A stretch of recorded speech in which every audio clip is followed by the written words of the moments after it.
तो solo camping के episode की शुरुआत वहीं से होती है जहाँ से पिछला एपिसोड एंड हुआ था। हम देखते हैं कि पार्क उसे मना करता है कैप्टन को खाना बनाने के लिए, क्योंकि वो चाहता था कि वो खाना वो खुद बनाए। जबकि हमें देखने को मिलता है कि पार्क इस मीट से जो दुर्गंध आ रही थी उसे काफी ज्यादा परेशान था। ऐसा लग रहा था जैसे गटर का गंध हो। अगर मीट से ऐसी दुर्गंध को निकाला जाए तो आधे दिन का प्रोसेस में लग जाएगा। इसलिए वो क्या करता है, अपने सोडे के बोतल से बहुत सारा सोडा बाहर निकाल के उस मीट के अंदर डालने लगता है, क्योंकि डार्क बियर और पानी के अंदर मिक्स करके अगर इसे धोया जाए अच्छी तरीके से तो इसका दुर्गंध चला जाता है। जब पार्क उस बियर को उस मीट के अंदर डाल रहा था तब पीछे से कैप्टन आकर उसे कहता है, तुम जो इस बियर को इस तरीके से बर्बाद कर रहे हो, तुम्हें क्या पता इतना धनवान और मूल्यवान बियर को तुम्हें इस तरीके से बर्बाद करना शोभा नहीं देता। पार्क उसे कहता है कि तुम मेरे कान के पास आके ऐसे बकवास करना बंद करके अगर तुम वहाँ पर जाके कुछ लकड़ियों को इकट्ठा करके मेरे लिए कढ़ाई को चढ़ाने के लिए कुछ व्यवस्था कर दोगे तो तुम्हारे लिए अच्छा होगा। अब पार्क ऐसी बात सुनकर तो बेचारा का मूड ही खराब हो जाता है। चुपचाप जाता है और लकड़ी को इकट्ठा करने लगता है कढ़ाई को टांगने के लिए। पार्क सोच रहा था कि यहाँ पर अगर कुछ हर्बल लीव्स होंगे तो इसके लिए पकाना बहुत आसान हो जाता। बियर और पानी उसके साथ साथ अनियन, रेड पेपर, शुगर और सॉल्ट लेके उसके अंदर कुछ बनाने लगता है। अब इन सब इंग्रेडिएंट को डालकर कुछ देर पकाने के बाद वो कहता है कि शायद से पक चुका होगा। वो कढ़ाई को ओपन करता है तब वो देखता है कि वो पूरी तरीके से पक चुका था, लेकिन अभी भी उसमें कुछ चीजें बाकी थी। जबकि इसका स्मेल सुनकर कैप्टन और व्हाइट राइस के काफी ज्यादा मंत्रमुग्ध हो जाते हैं। पार्क इसे कहता है कि इसको और एक बार पकाना पड़ेगा, अगर यहाँ पर ओवन आता तो शायद से जल्दी से पक जाता। अब हमें देखने को मिलता है कि पार्क उस मीट को अच्छे से पका के उसको अच्छी तरीके से काट देता है, जो कि देखने में काफी अच्छा तो लग रहा था। लेकिन कैप्टन जब इस मीट को देखता है तब वो काफी ज्यादा परेशान हो जाता है। ऐसा देख के लग रहा था कि उसे ये मीट बिल्कुल भी पसंद नहीं आ रही थी। इसमें से खुशबू तो बहुत अच्छी आ रही थी, लेकिन अभी तक उसने पार्क को ये नहीं बताया था कि उसके सोचने के जितने सारे लोग हैं जो कि इस मीट को बनाते हैं, उन लोगों ने सब ने इस मीट के ऊपर गिव अप कर दिया। जबकि पार्क हक्का बक्का था कि ये इतने अच्छे से उसने बनाए और खा क्यों नहीं रहा। जबकि पार्क हक्का बक्का था और सोच रहा था कि ये खा क्यों नहीं रहा। जबकि यहाँ पर कैप्टन हक्का बक्का था और वो कह रहा था कि पार्क को लग रहा है कि मैं इसे खाऊं, लेकिन मैं इसे क्यों खाऊं, उसे ऐसा क्यों लग रहा है कि मैं इस मीट को खाने वाला हूँ। लेकिन तब सब कुछ छोड़ के उस मीट को खाने लगता है। लेकिन जब वो पहला बाइट खाता है तब उसके एक्सप्रेशन से हमें देखने को मिल रहा था कि बहुत ज्यादा बुरा बना है। लेकिन हमें दूसरे ही पल देखने को मिलता है कि वो इस वजह से हक्का बक्का नहीं था, बल्कि उसे मीट इतना ज्यादा पसंद आया कि वो उसे उम्मीद भी नहीं कर सकता था कि इतना अच्छा भी हो सकता है। उसे मालूम नहीं था कि इसका टेस्ट स्ट्रॉबेरी की तरह आएगा, ऊपर से कुक होगा और अंदर से क्रिस्पी टाइप का। और इस मीट को ऊपर से कुक करके इस तरीके से बनाया गया था, क्रंची के साथ साथ जूसी भी था। वो सच में सोच नहीं सकता था कि इतना अच्छा मीट भी हो सकता है। उसे अभी तक भरोसा नहीं हो रहा था कि सच में वो जंपिंग बर्ड का मीट है। ये उसे काफी ज्यादा डिलीशियस लग रहा था, लेकिन यहाँ पर कुछ तो मिसिंग था। वो अपने दिमाग के अंदर काफी जोर लगा रहा था कि मैंने इतने अच्छे से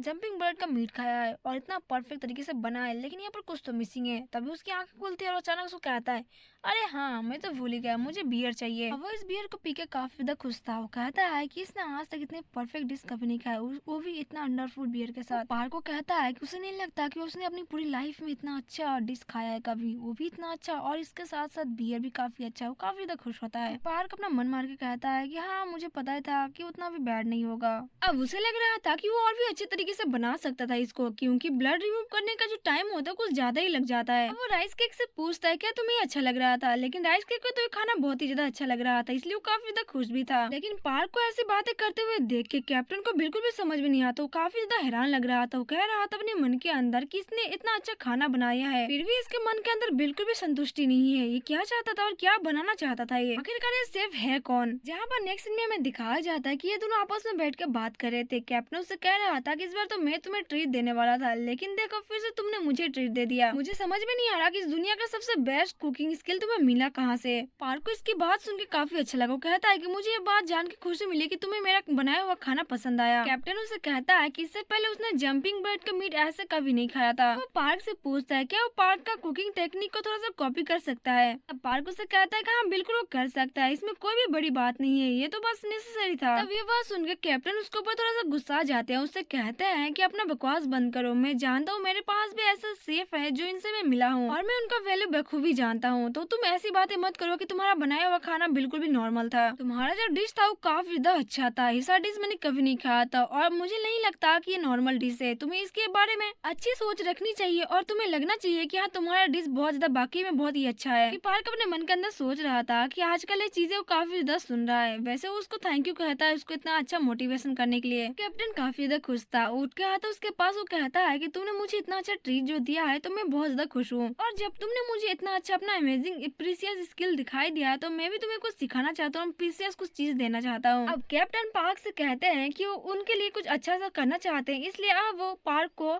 स्वॉर्डमैनशिप सिखाएंगे। अब ये बात सुन के पार्क तो हक्का बक्का रह जाता है कि ये क्या भला है भला, जबकि कैप्टन से बताता है कि गांव में अभी एक देहात है, लेकिन एक टाइम था जबकि वो कैपिटल में बहुत ही अच्छा स्वॉर्डमैनशिप का काम करता था और उसकी वहाँ पर काफी अच्छी रेपुटेशन थी। अब इससे पहले कि वो दुनिया से चला जाए, उसका जो स्वॉर्डमैनशिप का जो पावर है यानी कि जो तलवारबाजी, वो किसी न किसी को तो सिखा के जाना ही पड़ेगा, इसलिए वो चाहता है कि वो पार्क को सिखा दे। लेकिन तब पार्क उसे कहता है लेकिन तो मैं एक सेफ हूँ। तब वो जोजो से हंसने लगता है, उससे कहता है बहुत सारे कंट्री के लोग आते हैं मुझसे स्वॉर्डमैन सीखने के लिए। पार्क उसे कहता है तब तुम उन्हीं लोगों को सिखा दो ना, मेरे पीछे क्यों पड़े हो। तब कैप्टन उसे बताता है कि उन लोगों में से उसे कोई भी पसंद नहीं है, इसलिए ज्यादा दबाव अपने आप पर ना डाले वो। वैसे भी जब भी ये दोनों अपने अपने काम से निकलते हैं तभी इनको रास्ते में मुलाकात हो जाती है। तब उसने सोचा कि वो पार्क को स्वॉर्डमैनशिप सिखा दे, तो क्या तुम मेरे लिए कुछ बियर और कुछ साइड डिश प्रिपेयर कर सकते हो। पार्क का मुंह दिखाया जाता है जो कि बहुत ज्यादा अजीब हो चुका था। वो मन के अंदर सोच रहा था कि इसके तो इरादे बिल्कुल भी स्पष्ट है। पार्क को लग रहा था कि वो शायद इसलिए ऐसा बोल रहा है क्योंकि वन साइड से खाना उसको दे रहा है, उसके साइड से पार्क को कुछ भी नहीं मिल रहा। इस वजह से शायद से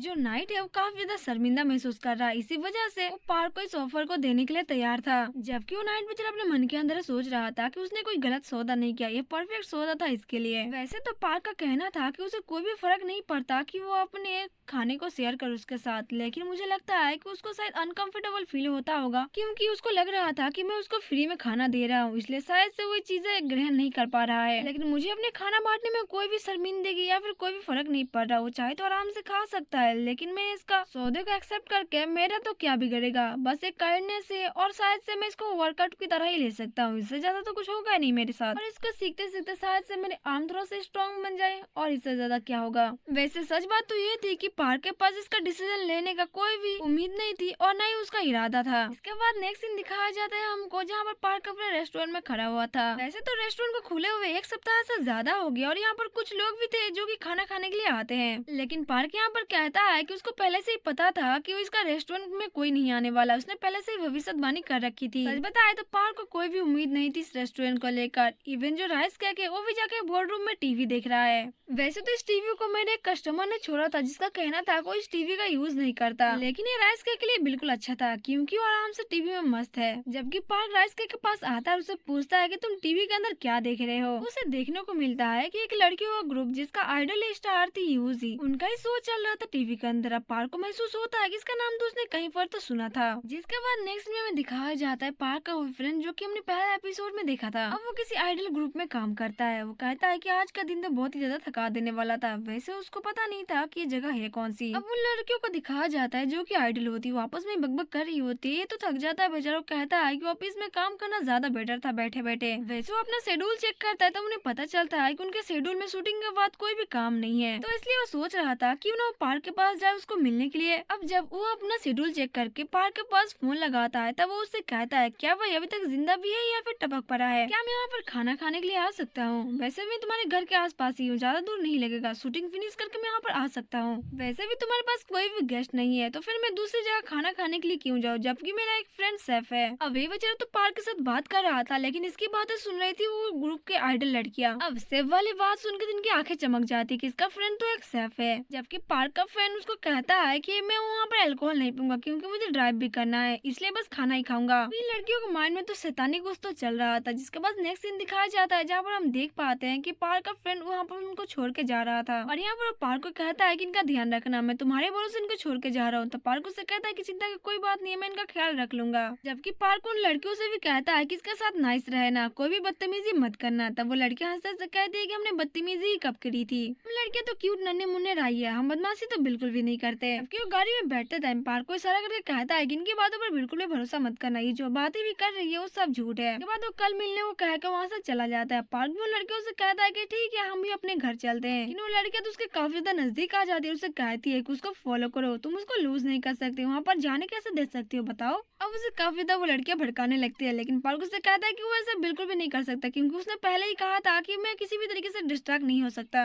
वहाँ पर उनकी मेन लीडर जो यूजी होती है वो वहाँ पर आती है, उसे कहते तुम्हें पता है माफ करना बहुत आसान होता है, जो कि तुम परमिशन लेके नहीं कर सकते। अब वो लड़के पार्क से मीठी मीठी बातें करने लगती है, जबकि नेक्स्ट सीन में दिखाया जाता है कि पार्क अपनी साफ सफाई कर रहा था घर की, और अपने आप से बात करते हुए कहता है कि कभी कभी लोग बहुत ज्यादा इगोइस्टिक हो जाते हैं। वो कैसे कह सकता है कि मैं काम करने के बाद तुम्हारे साथ मिलने के लिए आ रहा हूँ, ये भी तो हो सकता है कि मैं भी बिजी हूँ। उसने ये बात क्यों नहीं सोची थी। जबकि थोड़ी देर बाद एक लंबा चौड़ा सांस फेंकने के बाद वो कहता है कि हाँ ठीक है, मैं बिजी नहीं हूँ, मुझे पता है, लेकिन आई गेस मुझे थोड़ी सी प्रिपरेशन कर लेनी चाहिए क्योंकि वो लोग जल्दी आने वाले हैं। पार्क यहाँ पर राइस कुक से कहता है कि वो लोग आने से पहले हमें कुछ खाने के लिए बना लेना चाहिए था। जबकि उसी टाइम पे उसका दोस्त आता है जो कि बहुत ज्यादा गुस्से में होता है। वो कहता है कि क्या तुम्हें क्या लगता है मैं पागल हूँ या फिर मैं तुम्हें पागल खाना से भागा हुआ मरीज दिख रहा हूँ। रास्ते में बस 2 ही गाड़ी है, एक तुम्हारा है और एक मेरा है, भीड़ कहाँ पर है रास्ते में भी। तुम्हें क्या लगा कि मैंने कुछ भी नोटिस नहीं किया था। तब पार्क उससे सॉरी कहता है। अब ये तो बेचारा अपने मन के अंदर ये सब सोच रहा था कि उसका फ्रेंड आकर उसको टपली लगाएगा, लेकिन तभी उसको आता है याद कि यहाँ पर तो कोई तो आया है। अब वो सामने को और देखता है, तब उसे मालूम पड़ता है ये तो उसी ग्रुप की लड़कियां हैं जो कि उसके रेस्टोरेंट में आई थी।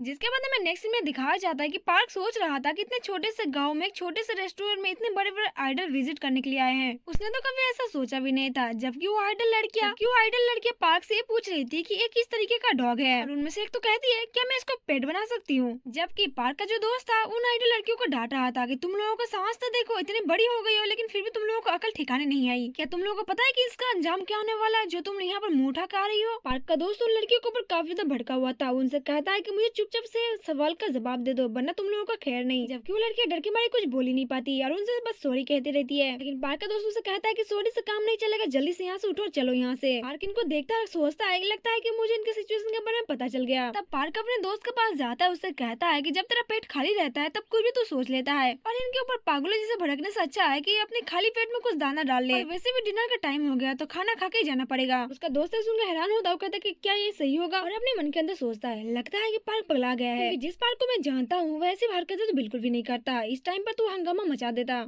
पक्का इसके सर में कुछ तो गड़बड़ हो गई है। मुझे नहीं लगता कि ये मेरा पार्क है, क्योंकि इतनी शांति से वो तो बात बिल्कुल भी नहीं कर सकता। मुझे तो ऐसा लग रहा है जब वो कंट्री साइड में मूव हो रहा था अपने दिमागी हालत को ठीक करने के लिए, तब उसका दिमाग और भी ज्यादा खराब हो गया और वो पगला गया है। लेकिन फिर वो सोचता है क्या पता चेंज हो गया हो। क्योंकि पार्क को लड़कियों के पास जाता है, उनसे पूछता है कि तुम लोग क्या खाना पसंद करोगे डिनर में। तब वो लड़की अपना अपना मेनू बताने लगती है। इस तरीके से गाना गा के बता रही थी उसको जैसे कि वो अपने सॉन्ग को प्रमोट कर रही हो। जबकि दूसरी तरफ पार्क का दोस्त देखता है कि ये तो एक डॉग है। क्या पार्क हमेशा से अपने पास एक डॉग रखता था? मुझे तो ऐसा नहीं लगता। इसमें हम देखते हैं कि पार्क बहुत दुविधा में पड़ा था कि वो उनके लिए क्या बनाए, क्योंकि अचानक से वो आ गई थी इसलिए वो कुछ डिसाइड नहीं कर पाया था। लेकिन ऐसा उसको कुछ बनाना पड़ेगा ताकि उन लोगों को भी अच्छा लगे। कुछ देर सोचने के बाद जब वो अपना फ्रिज ओपन करता है तब उसे काफी सारे चेरी टमाटर मिलते हैं। तो वो सोच लेता है कुछ वो हल्का सा लाइट सा खाना बनाएगा उनके लिए ताकि उन लोगों को भी पसंद आए। इसके बाद नेक्स्ट में दिखाया जाता है कि पार्क उन लोगों को शुक्रिया अदा करता है वेट करने के लिए, और अब वो उनके सामने अपना खाना रखता है जो कि एक पास्ता होता है और साइड में कुछ सैलेड भी उसने बनाई थी। पहले तो लड़कियां उन खाने को फोटो लेती है, जिसके बाद वो चखती है खाने को। जब वो खाने को टेस्ट करती है तब उन्हें इतना ज्यादा पसंद आता है कि वो तो उस खाने का दीवानी हो जाती है। वो एक में से आइडल कहती है कि मुझे तो यूजुअली पास्ता बिल्कुल भी पसंद नहीं है, लेकिन ये वाला पास्ता कुछ अलग है। अब वो लड़की उनसे पूछती है क्या ये पास्ता वो और कहीं से बाई कर सकती है। तब उन्हें पार्क बताता है कि इसने ऑन पर्पस इस पास्ता को बनाया था ताकि वो लोग खा के अच्छा लगे। पार्क का दोस्त उसे कहता है कि अभी तो मैं फिलहाल तुझे कुछ नहीं कह रहा हूँ, लेकिन इनको खाना खत्म होने दे, फिर मैं तुझे बताता हूँ। कि फिर से हम उन लड़कियों को देखते हैं जो कि खाते खाते रोने लगती है। वो अपने गंगा जमुना बहाते हुए कहते हैं कि जिंदगी में उन लोगों ने ऐसा खाना कभी नहीं खाया था। पार्क का दोस्त उसे कहता है कि चुप हो जाओ, चुपचाप से खाना खा लो,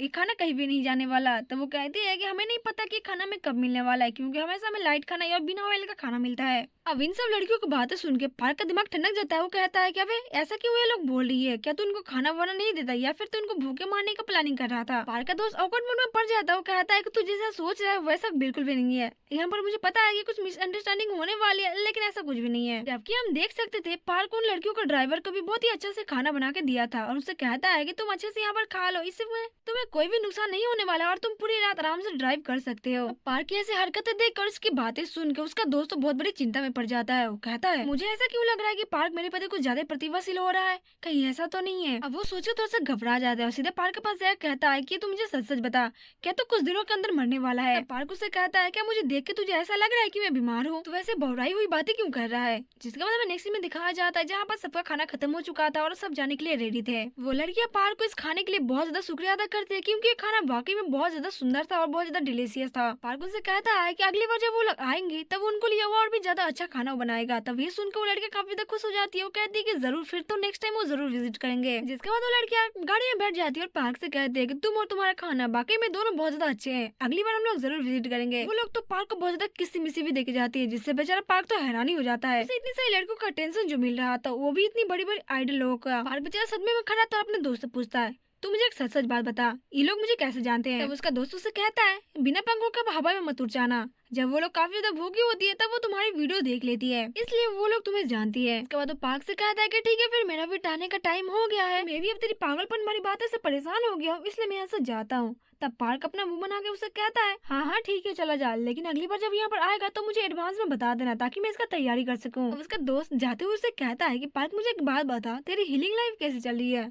तब पार्क कुछ सोचता है, उससे कहता है कि हाँ बहुत मस्त चल रही है। जिसके बाद हमें नेक्स्ट सीन दिखाया जाता है जहाँ पार्क साइकिल लेके सुपरमार्केट जा रहा था। पिछली बार जिस मार्केट में वो गया था उसमें काफी अच्छी सब्जियां थी, लेकिन दूसरे जो मार्केट है वो शहर के अंदर है, फिर से उसी वाले सुपरमार्केट में जाता है और इस बार वो आशा कर रहा था कि अगली बार से ज्यादा उसे हरी हरी सब्जियां मिल जाए। जब वो सुपरमार्केट के अंदर एंटर करता है तब उसको एक लेडी ग्रीट करती है और उसको वेलकम करती है। पार्क उस लड़की को देखता है और सोचता है कि अगली बार इस मार्केट के अंदर एक ग्रैंड मदर थी, लगता है कि इसकी डॉटर इन लॉ है। वो लड़की पार्क से पूछती है क्या तुम्हें कोई स्पेशल चीज चाहिए, लेकिन पार्क उसे मना करते हुए कहता है कि हाँ मुझे चाहिए तो सही, लेकिन मैं खुद देख लूंगा। वो मार्केट के अंदर सब्जियां देखने लगता है लेकिन उसे कोई भी सब्जियां पसंद नहीं आती, जबकि ग्रैंड मदर जो होती है हमेशा उसे पास्ता का आदेश देती थी। अब वो उस लेडी से पूछता है कि मार्केट के अंदर बस यही हरी हरी सब्जियां हैं और कोई सब्जियां नहीं है। तब वो लेडी कहती है हाँ बस यही है। जिसके बाद पार्क कुछ सब्जियों को लेकर वहाँ से निकल जाता है। वो कहता है कि वो नेक्स्ट टाइम जरूर विजिट करेगा, लेकिन जब वो बाहर निकलता है तब उसे देखने को मिलता है कि दो बच्चे आपस में लड़ाई कर रहे थे। वो दोनों बच्चे लड़ाई करते हुए कहते हैं कि वो आपस में एक दूसरे के साथ अब कभी नहीं खेलेंगे क्योंकि वो एक दूसरे को बहुत ज्यादा नफरत करते हैं। अब लड़ाई के बीच में वो छोटा सा बच्चा उस लड़की को कह देता है कि तुम हमारी कंट्री का नहीं हो, तुम डिफरेंट कंट्री से आई हो, इसलिए अपनी कंट्री में वापस चली जाओ। इसे सुनकर वो लड़की शॉक हो जाती है, जबकि पार्क यहाँ पर आके इन दोनों की लड़ाई छुड़वा देता है। पार्क उस लड़कों से कहता है कि तुम्हें पता है एक बार जो शब्द हम बोल देते अपने मुंह से वो एक बार बाहर निकालने के बाद हम वापस नहीं ले सकते, तो तुम्हें सोच समझ के हमेशा बोलना चाहिए। क्या तुमने जो अभी बोला क्या इसके लिए तुम्हें कभी पछतावा नहीं होगा, इस बात को थोड़ा सा ध्यान से सोचना। पार्क की बात सुन के वो छोटा सा बच्चा हैरान हो जाता है। तब तक वहाँ पर उसकी मम्मी भी आ जाती है, ये उस लड़की की मॉम होती है। छोटी सी बच्ची का नाम म्योंग होता है। वो दौड़ के जाकर अपनी मॉम के गले लग जाती है। उसकी मॉम कहती है क्या सब कुछ ठीक है, क्या हुआ यहाँ पर। पार्क उस लड़के का हाथ अभी भी पकड़े हुए था। वो कहता है कि इसकी मॉम आ गई है, अब यहाँ पर मेरा काम खत्म हो चुका है तो मुझे यहाँ से चलना चाहिए।